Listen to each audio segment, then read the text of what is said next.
반갑습니다. 할아버지 삼국유사 8편 용왕의 아들 석달의 편입니다. 빠그것의 맏아들 신라 제2대 남해왕 때의 일입니다. 어느 날 가락국의 앞바다에 웬 배 한 척이 들어왔습니다. 가락국 수로왕이 신하들을 데리고 북을 울리며 성대하게 맞이를 하였습니다만 배는 가락국에 머물러 하려고 하자 배는 잘못 입방했다는 듯 달아나더니 신라 동쪽 하서지촌 아진포에 닿았습니다. 아진포에는 빠그것의 왕에게 해산물을 잡아 바치던 아진 어선이라는 할아버지가 살고 있었는데 어느 날 갑자기 바다에서 까치들이 떼를 지어 날며 우짖고 있는 것을 보고 깜짝 놀랐습니다. 신기한 일이도다. 이상하게 여긴 할아버지가 가까이 다가가 살펴보니 처음 보는 배 한 척이 들어와 있었고 배 안에는 큰 개짝이 있었습니다. 한눈에 보기에도 길이가 20자에 넓이가 10석자나 되는 아주 큰 개짝이었습니다. 할아버지가 개짝을 열어보니 그 속에 단정하게 생긴 사내아이와 7가지 보물 그리고 화인들이 들어있었습니다. 할아버지는 그 사내아이를 7일 동안 지극정성으로 보살펴주자 7일 후 스스로 입을 열어 말하기를 할아버지, 저는 본디 바다 건너 용성국의 왕자입니다. 제 아버지는 용성국의 함달파왕이고 어머니는 정려국의 공주였습니다. 어머니는 시집와 7년이나 아들을 낳지 못하고 매일 기도를 드렸습니다. 왕자를 낳게 해달라고. 어머니는 7년 기도 끝에 숫대를 하였는데 낳은 것은 사람이 아닌 하나의 알이었습니다. 여기서 잠깐, 우리의 건국신화는 모두 알에서 태어난 난생신화를 바탕으로 한다는 점입니다.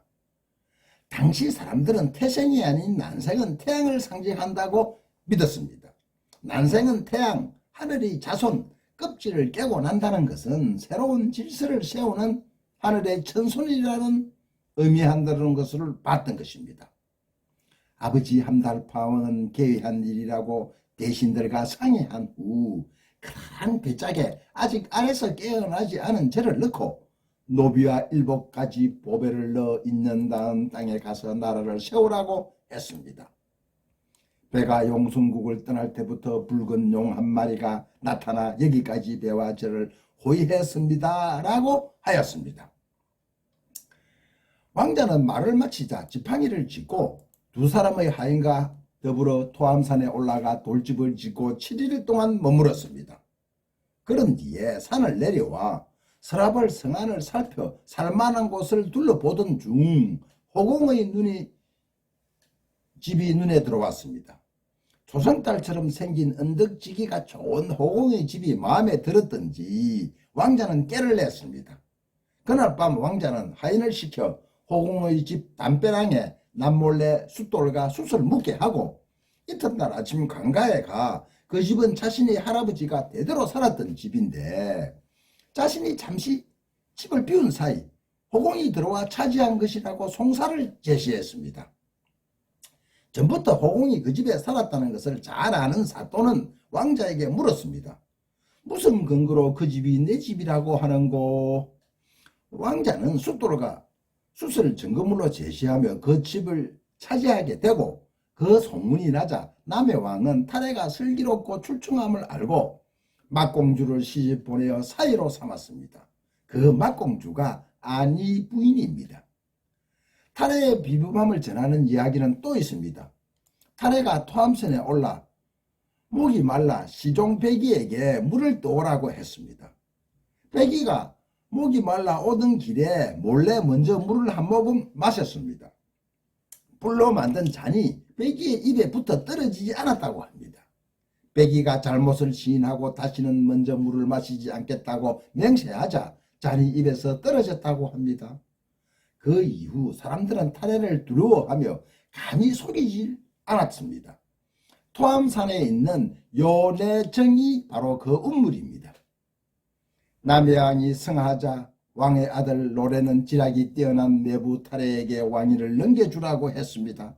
하지만 탈해는 극구 사양하며 두 사람은 서로 보위에 오를 것을 권했습니다. 한참 실랑이를 벌이던 끝에 타례가 한 가지 방법을 제시했습니다. 옛부터 덕이 있고 지혜로운 사람은 이빨이 많다고 했습니다.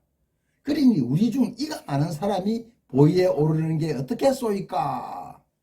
그 좋은 방법이요. 두 사람은 좋은 생각이라고 말하고 인절미 떡을 한 입씩 물어 그 입자국을 세어 노래가 더 많아 남의 왕을 이어 보위에 올랐습니다. 여기서 유리하여 왕의 칭호를 입금, 이사금, 임금이라고 했습니다. 이분이 바로 노래 이사금 일명 유리왕입니다. 삼국유사에는 노래 이사금이라고 되어 있고 삼국사기에는 노래 이사금의 이름이 유리라고 기록되어 있습니다. 유리왕 노래 이사금은 육부 이름을 개정하고 바그 끝에 덜머리에 서술한 이, 정, 채, 배, 손, 설씨 6가지 성을 내리며 처음으로 도솔가를 지었습니다. 우리가 지금 잘 아는 얼음을 넣어두는 장빙고, 석빙고를 만들기도 했고 여러가지 농구교를 개발하였습니다.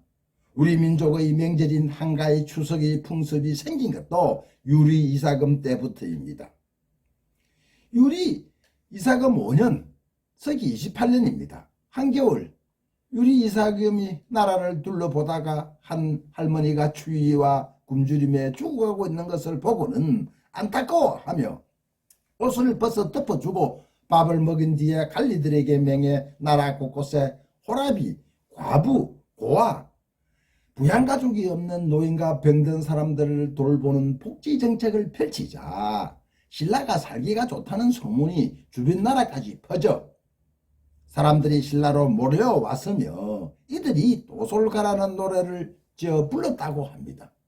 여기서 우리는 노래 이사금 때 백성들이 불렀다는 도솔가에 대해서 조금 더 자세히 살펴보기로 하겠습니다. 신라 노래 이사금 때 지은 작자 미상의 가사는 전하지 않으나 삼국사기에는 유리, 신라 봉기 유리 이사금 5년 조와 삼국유사 노래왕조의 작품명과 짧은 설명이 전하고 있습니다. 삼국사기에는 이 해에 민속이 황강하여 도솔가를 처음으로 지으니 이것이 가학의 시초였다 라고 기록되어 있고 삼국유사에는 도솔가를 처음으로 지으니 차사사 내격이 있다 라고 기록하고 있습니다. 도솔가는 왕의 어진 정치를 찬송하고 국태 민안을 기원 추gun하고 부족 연맹 국가의 무한한 발전을 염원하는 내용입니다. 오늘날 농악의 쾌지나 칭칭이나 강강수월래에서 볼 수 있는 회화, 원무가, 윤무가의 성격을 띠기도 합니다. 우리나라 최초의 서정시가라고 하기도 하고 상고시대의 종교적인 의석의 축사이며 새로운 서정민요입니다. 신을 찬송하는 종교적인 요소가 없어지면서 순수하게 민중의 환관이라는 새로운 내용과 형식을 갖춘 가요가 발상한 것이라고 보는 견해가 있습니다. 동양적 예학 사상에 입각해 궁중의례에서 연주된 최초의 정풍가악이기도 합니다. 민속 한강을 구하는 간절한 기원의 제의에 쓰인 최초의 가악으로 평가받고 있습니다. 노래왕이 성하 후 타례가 왕위에 오르며 이것이 옛날 우리 집이요 남의 집을 빼앗았다 하여 성을 옛날 석이라고 했습니다.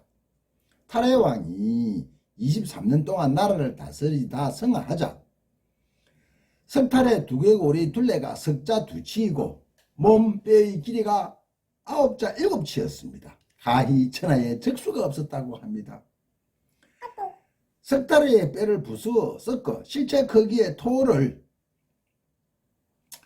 만들어 궁에 모셔두었으나 어느 날 혼령이 나타나 내 뼈를 동학에 두어라. 동학은 토암산을 말합니다. 토암산에 모셔두고 동학신을 모셨다는 이야기가 있습니다. 석탈해가 남해왕의 사위가 된 것이 뒷날 그가 왕위에 오를 수 있는 계기가 되었던 것입니다. 석탈의 신화는 시조 신화일 뿐 건국 신화는 아닙니다. 이것이 바그것의 신화, 동명선왕 신화, 그리고 김세로왕 신화와 차이점입니다. 시족 시사 신화로서 신라 육촌종 신화와 함께 가장 오래된 석달래 신화는 그 자체의 강한 개성을 지니고 있습니다. 첫째, 그의 출생이 원천이 물 바다속이라는 것입니다. 이것이 우리 신화에서는 신의 아름다운 신다운 출생 원천이 하늘과 물 두 곳임을 말해주고 있는 뜻입니다. 용성국 혹은 용악이라는 표현을 보아 석탈의 출생 원천이 용궁, 중요한 것은 하늘과 더불어 물, 바다속이 신성한 초월적 세계로 관념되어 있다는 당시의 믿음일 것입니다. 이와 같은 사실은 부여 동명성왕 신화에 등장하는 강의 신 딸 유화, 박어거세의 신화의 알령, 그리고 김수로왕 신화의 허왕으로 이어져 고려왕조 건설에 등장하는 태조왕건의 할아버지 작재건의 아내 용녀까지 이어지고 있다는 진실이 중요할 것입니다. 신라는 박어거세의 북방 철기 문화와 석탈의 남방 문화, 그리고 육부촌의 토속 문화가 서로 화합하여 조화를 이루었다는 점에서 시사하는 바가 아주 큽니다. 감사합니다.